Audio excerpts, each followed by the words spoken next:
Good morning. You'll never believe what happened today. I woke up and someone stole my hair.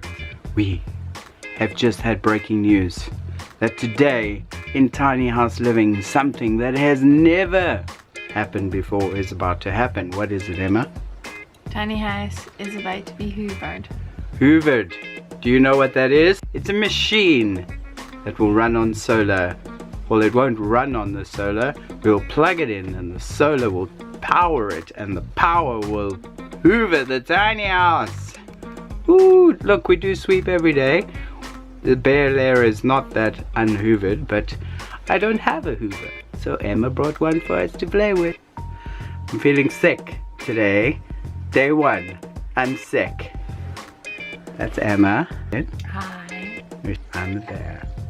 And that's the baby bear. Emma is doing her morning work meditation. Little tiny house details.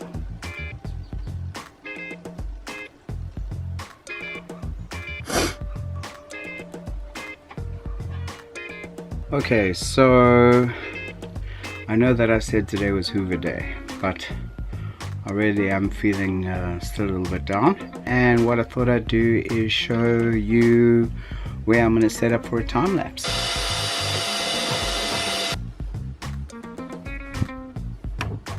Why am I telling you I'm setting up for a time lapse? I'm just going to make it look cool like now.